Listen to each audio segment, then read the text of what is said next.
But you opened up something for me in terms of that idea of being alone. So, it says in the Bible, it's not good for a person to be alone. Would you say, because I think a lot of people kind of interpret that, maybe one can say it's not superficially, but in a certain sense, just in terms of sexuality. A person, a man should be with a woman and whatnot, and we're not getting into any sort of politics or ideologies, but it sounds to me from what you're saying, there's something more to that. It's about personal growth as well, and that being able to happen, in a partnership versus being alone. Is that accurate? Yes, so it's interestingly enough, not only should man not be alone, but he should leave his parents and meet up with what we call his Ezer Kenegdo.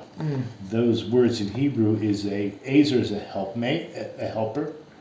Kenegdo means opposite him, literally opposite or against him, right? We talk about just growth, and not to get too much into sexuality here, but friction causes growth. Well, we love sex. You can get into sex. Okay. No, just in a more metaphysical term, right? Physically, the friction causes the growth sexually. Got it. Okay?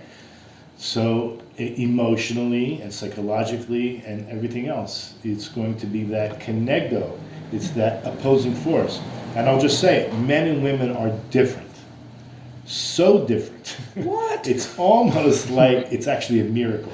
It's a miracle that we can even live together. Right. Yep. I mean, okay, so we can go into that too. Try this. I'm taking notes, The legal training. I got my legal pad over here. Hashem has a good sense of humor, right? Yeah. God, yeah. So he created within us such an attraction that we would want to be with the other person, but if that attraction wasn't there, we probably would not get married. I know it sounds weird, cruel. No, it's a harsh reality. I had a teacher that said basically the fact that men and women are supposed to get married and live with each other is counterintuitive to anything. We are so different.